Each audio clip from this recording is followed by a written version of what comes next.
G'day fellas and welcome to a casted game. Spawning in on the south side of the map, we've got Marine Lord in the color blue playing the Abbasid Dynasty. His opponent who spawns on the north side of the map is Vortix, and he's going to be playing the English. Both players opening up with a scout. You can see that we've got Vortix going to be getting a scout from the town center, as well as Marine Lord going to be getting out a scout for himself. Marine Lord opening up with a lumber camp. We'll take a look at Vortix, see what he decides to do, but only going to be opening up with sheep. So this map, of course, is Mongolian Heights. This is a map where there are a lot of sheep. It is notorious for the amount of sheep that it has gotten about it. So it's important that you get out that second scout to grab in that extra sheep. You don't want your opponent to have control over that. Now, this series, this tournament, is part of the EGC TV Winter Series. So I'm going to leave a link in the description over towards the EGC TV Discord. I encourage you guys, if you're interested in seeing or participating in any of these tournaments, make sure you go join that Discord, check it out. Now, you might be wondering, Drongo, how come these guys aren't playing Delhi? Well, that's because this is a series or part of a series. I'm not going to spoil that, but essentially both players have already played Delhi. Typically, you would expect the Mongols, you'd expect Delhi to be coming out, but these are essentially all that the civs that were left. Now, when I say all of the civs that were left, now, that's not, obviously, it's not the last civs that they had available to them, but that they determined that these were the best choices that were available to them at the time. So, interestingly to note, I just watched Spirit of the Law's recent video that he posted. I'll leave a link in the description to that one as well. He mentioned that the Abbasid Dynasty on water maps are actually very bad. So despite having that bonus where they've got a reduced cost for the dock, so 75 wood here, they're actually very bad on water maps, so their win rate is significantly lower, especially as there's more and more water. So if you look at Archipelago, if you look at Boulder Bay, anything like that, it's going to be difficult for them. So the more water you add, the more difficult it is. So probably need a little bit of a water buff. Maybe a buff over towards the Dow would definitely help them out. Obviously, the Delhi's got access to the Dow as well, but they've also got fishing boats that are very, very strong. So that's a different kettle of fish. But nice little opening here from Marine Lord. No idle time on the town center. He's been good with that. Now heading out to the gold mine. Going to be looking to add that one in. Plenty of sheep coming back in here for Vortix. He's doing a great job. 15 sheep going to be helping him out. Is getting that lumber camp in on the gold mine, but I'm very curious to see what the outcome of this game is going to be, especially considering you've got one player who goes for water and one player who isn't going for water. So does Vortix think that he's going to be able to contest the economy of his opponent despite not going for water? I'm really curious to know. I would suspect he's probably going to be going for a fast castle. Now, I just say that because I love watching the fast castle. We got ourselves a little bit of animation cancelling in the middle. Looks like Marine Lord does hold the ground, but now the second scout going to be coming out and forcing Marine Lord back a little bit. His second scout going to be coming out as well. They're trying to focus down that village. They're not going to have a whole lot of luck here, unfortunately. They are going to get pushed back, but now the high HP scout is actually going to be running back and chasing away that villager. Might potentially get it as well. I don't think it's going to be doing too much, but there's a couple of ways that obviously Vortix can play this as the English. So number one is just getting out, 7 or 8 longbows and denying the fishing from your opponent. That's a very popular way to deal with water booms as the English. The other option is that he goes for a fast castle. So we've seen players like Give You Anxiety do this, where they go for a very fast castle and go up with the King's Palace, and it's 2 town center boom. And obviously fishing boats are eventually going to fall off because they do or they will run out of fish to take. They are very subject to harassment from your enemy, whereas the villagers, I mean, they're always going to be there until they die from the enemy. But you know what I mean. They're a lot easier to keep safe. That is probably the best way to think about it. We've got the longbow council hall coming down now. No surprises there. And judging by the way that he's macroing, it's probably going to be a nice little longbow opening to apply pressure towards the dock out here. But scouts getting made now. 3 scouts coming out for Vortix, and Vortix doing a great job now. One of the things to note, and I'll be honest with you, I think this mechanic needs to be nerfed. This 100% needs to be nerfed. And look, I'm probably going to put that in the thumbnail because this is something really that we need to talk about. You can animation cancel every melee unit in the game. And you guys see what he's doing there, how they attack and then they move. Attack and move. Attack and move. So you used to be able to do this with the deer. I'm sure you guys will remember, with the deer. So basically you'd bring your scout in, you'd attack the deer and then you'd move it and then attack it. I welcomed that. I thought that was a nice little bit of fun early game not harassment, but like a mini game that was really good, especially in those Rus matchups. Like, it's great fun to sort of try and do that. But this is different because this is where you're actually dealing with enemies and you're able to increase your damage per second, your DPS, significantly if you can get these shots off. And that's exactly what these players are doing. And if you don't do that, you're going to fall behind significantly. And so I really feel like it needs to be nerfed. It needs to be changed because even though, like, look, I know that there's a lot of AoE 2 players who came to AoE 4 and they're like, micro, there's no micro in AoE 4, you know, that old tired meme. Well, I feel like this is one of those situations where to be honest, I feel like it just hurts the game. But I don't know. You guys let me know what you think. I feel like this needs to be nerfed. 100%. It's a little bit ridiculous, but now Vortex beginning to apply pressure towards these fishing boats. You can see that they're slowly but steadily losing their health on them. Obviously, they've got the dock there to provide the healing for them. Now, I don't know if the dock actually heals it up inside it appears to. So he's going to be able to garrison those ones inside, but it doesn't look like the health actually went up that much. But now going to be putting in that third, and you can see the longbows really coming out and doing so much damage. Now, behind this, Vortex has got 3 villagers on gold. Doesn't look like he's got a blacksmith down just yet.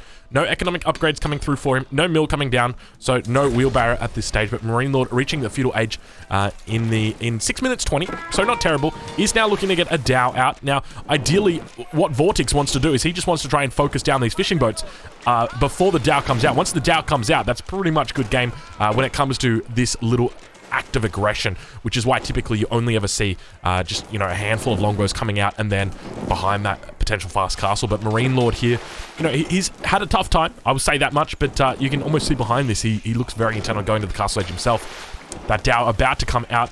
I don't actually think he's lost a fishing boat yet. Actually, I take it back. I really haven't been paying attention. He probably has lost fishing boats. It looks like this one's going to be going down, but Dow now finally going to be coming out. That fishing boat does go down, so down to 2 fishing boats, so definitely has lost fishing boats. There's none inside, but that Dow going to be trying its best to chase away some of these longbows. Longbows are making their way out, so 9 longbows in total now, but you can see just how fast those Dows are, easily able to chase down the longbows, and not having too much of an issue there. They've also got, keep in mind, that very high armor, so if the longbows do try and dish out any damage, the dock is going to be able to heal them up. But interestingly, he was going for a second Dow. He has cancelled it. So Marine Lord making the right decision. I don't think you need more than 1.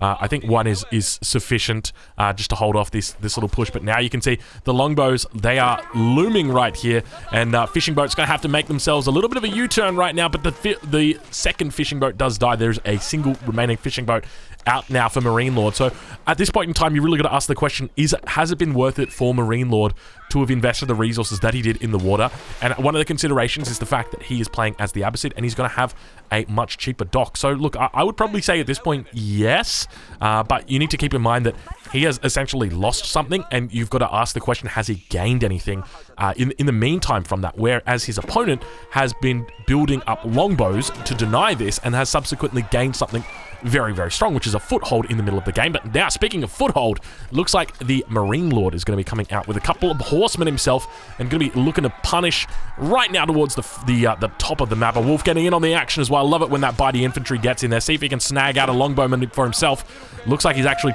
decided to change over towards Marine Lord instead, so he's changed allegiance mid-fight. One of those horsemen going to be going down. Second horseman looking to get focused, and these longbows just doing a great job. Obviously, the horseman was nerfed in the most recent, or second most recent patch.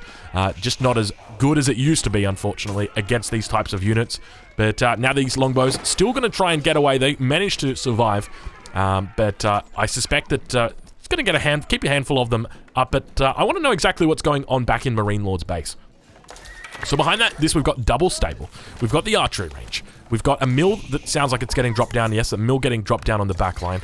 He is playing the Abbasid Dynasty, so he does always have the option to head towards that second town center. It's always going to feel very good adding in a second town center as the Abbasid Dynasty, just because you got those cheaper villages. He did go with the economic wing, so it is something to always be cognizant of. But second down, looks like it is coming out, so he's doing a bit of patrolling, denying double dock down here to the south. So it actually looked like Vortex was going for docks down here and has subsequently cancelled them. So something that I failed to see. But now Double Wolf getting in on the action as well. Look at these Wolves. These Wolves are going to do it. Oh, they're going to do it. Go, go, go, Mighty Infantry. Oh, my God. Look how low they got them. 2 health on that bad boy right there. 7 on that. That's what really matters. I know that. That's the reason why you guys come to this channel. It's the reason why you watch these videos, is you want to see the Mighty Infantry getting in, biting the asses of those longbowmen. Because I tell you what, if there's one thing I love in life, it's longbowmen dying.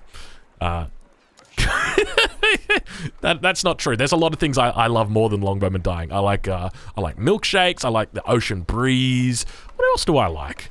I mean, yeah, that's pretty much it. Like, milkshakes are amazing. You know, you get a good milkshake, especially when it's like a place that you haven't been to before, and they pull out the milkshake, and you're like, yeah, just one chocolate milkshake, thank you, sir. And they bring it out, and it's like fucking huge, and you're like, damn. Like, that's a good feeling right there. I love that a lot more than watching longbows die, I'll say that much. But it looks like we've got a villager reallocation right now. So could be thinking about changing up the strategy. So going to be looking towards expansion, towards the back. No second town center coming down at this point in time. We'll head over to income per minute so you guys can see where these guys are at. But we'll have a comparison between these two, or a little bit of a stock take, 35 and 17 versus over on this side, 37 and 24. So a little bit of a military advantage at this early point in the game to Marine Lord. Also a little bit of an economic advantage as well. But now we've got a galley going to be coming out onto the river on the Mongolian Heights, and going to be very capable of dealing with these Dows. Keep in mind the way that the galley works. It's got that 5 armor, and against the 8 attack of the Dow, it's only getting 3 damage through, so it really starts to hurt. The galley is probably the most effective ship against these Dows. The Dows are effective against the Hulks, just because they've got that nice fast speed, but other than that, there's not really much, I mean, with regard to the galley that does quite well. But yeah, we'll watch and see how he goes. 2 galleys now beginning to move up the river. At the same time, quite a decent mass here of military forces for Marine Lord. Keep in mind, he's playing the Abbasid Dynasty. If he wants to drop down that battering ram, he'll be able to do so without dropping down his siege engineering or his blacksmith. We don't actually see... Well, he does actually have a blacksmith up. I do take that back. Has got +1 ranged defense. And now going to be looking to posture outside the bases of his opponent. A lot of longbows in here. I'd love to see like an outpost just here to provide potential... not line of sight, but to provide that buff up. But now Galleys going to be trying to push through, but you can see with the assistance of the docks, the 3 Dows are actually able to do quite effectively against these Galleys. So he's going to have to fall back. Ideally, what you'd want to see is even another dock coming up quite close. But that's obviously going to be tough, because for Vortex, he's actually in a difficult position in that his opponent has got a beautiful mass and could very easily force that to not be there. Is probably the best way to say it. But behind this now, it looks like Marine Lord is thinking about going up to the next age. So we'll have to wait and see. He's probably going to be going up with the military wing, though. A lot of people seem to go up with the culture wing. I can't stand it. I really dislike the culture wing. I mean, I know that it's got a lot of merits. You know, this preservation of knowledge, it's a great technology. But for me, I really feel like camel support's just so important. This one, not too important. Camel Rider shields, it's just very expensive. But camel support is the big one, especially in these sort of battles where you're going to have a lot of infantry out. Against the English, typically, you are going to be seeing a lot of infantry. But looks like Marine Lord is sticking with a largely cavalry composition. We'll check in on Vortex, see where he's up to. Doesn't look like he's got the age up, or at least even thinking about the age up at this point in time. Now, it looks like a bit of a raid coming around through. Archers on the back line as well. Going to be looking. No textiles upgrade just yet at this point. They're going to be heading to the back side or the bottom side. Longbows on the foreground. Need to be a bit careful about the positioning of this. Obviously, he's got the galleys in here as well. I would love to see a couple of villagers brought up and just establishing an outpost as well as a dock here. The dock for the healing, the outpost for that all-important, what's it called? This one right here, Network of Castles buff. But keep in mind, he's very close to the galley, so if he wants to fire off, he's going to be able to. But now, focusing down the archers on the back line, doing a decent job. Almost able to one-shot those horsemen. Does have that +1 attack. But now going to be firing down. You see the Dows on the left-hand side. We'll enter into the cinematic mode as well, just so that we can witness this water battle as well as a land battle at the same time. So players really doing their best here to try and hold on to this water. They realize that the water is pivotal. If you want to be victorious here, you're going to have to hold the water. You're going to have to fight for the water. And it looks like Vortex is being very capable in his application of longbows and application of pressure along the shoreline. Keep in mind, behind this, Marine Lord is going up to the next stage. He is playing the deli. He's going to be able to get a single Mangonel out, and that's going to make it a very difficult time for Vortex. But now it looks like a little bit of a flank coming in. A lot of horsemen here. They get onto these longbows very nicely, managing to get a pretty good surface area there. We see them dropping back, trying their best to pick off these units. Unfortunately, focusing down the scouts. That is not the unit that you want to be focusing down. But still, these longbows doing a decent job. Like, really, you got to be giving him 10 out of 10 for this. Like, this is just impressive stuff. The fact that he is able to do that, just, you know, with sheer micro against a completely, you know, dominant force of cavalry, it's impressive stuff. Marine Lord now up to the next age. We'll take a look and see his production and see how that is influenced. So still, we'll, let's switch perspectives. Let's take a look and see what we've got. We've got the triple Lancer coming out right now. I wouldn't be surprised if we actually see a Mangonel come in from these 4 archers, and we see a Lancer Mangonel composition. But now longbows moving in. Plenty of dows out, 6 dows. Now keep in mind, these guys are fighting over water, which has got 1 fishing boat in it. I think there might be a couple more down here. I take it back, there is none down here. So these guys are literally just fighting over water, and I really feel like at this point, it's like, well, if my enemy wins the water, then I pretty much lose the game, or at least that's the way I feel about it. King's Palace coming down on the front line. Curious decision for this King's Palace, I would say. Just primarily because, I mean, it's not near a wood line, and as England, you're going to want it on a wood line. And second of all, it doesn't have a lot of health. It's only got 2,500 health. Now, most other landmarks, they've got 5,000 health. But the King's Palace is a little bit different because it's a town center. In order to balance it, they keep it at 2,500 health. They don't want to give you a 5,000 health town center as a landmark. It's just, it's crazy. But now longbows going to be forced to move back here as the Lancers begin to push through. We can see that they do have their +1 upgrade for range, and going to be trying their best, but Lancers actually doing a pretty decent job. At the same time, down towards the south, Dows also going to be lighting up the galleys of their opponent, are getting healed by the docks at the same time. Backla behind this, going to be looking to tee off on these enemies with the missiles, the big ballista missiles, do 50 damage a pop there, but I suspect that Marine Lord may actually have him on the land at the same time, or rather on the water. On the land, though, looks like we've got some spears coming out now. Hardened Spearmen coming out for Vortex. A couple of archers back here are going to get taken out, and it does look like he's going to get successfully up to the 3rd age now. A little bit of a raid down towards the back of his base as well. So Vortex, unfortunately for him, going to be losing a huge amount of his water. This is the main concern that I would have as him. So the primary thing here is that if he loses this water, then it's pretty much good game, because that leaves his opponent free to just boom on the water. And so we've seen him drop down multiple docks to try and challenge this, but really, if he loses this, which it does look like he is, it's going to be a good game. Especially, he is trying to get out this demolition ship. He's got 17 seconds on it. Backla is here, might have to spin to win, but yeah, that is not a good sign.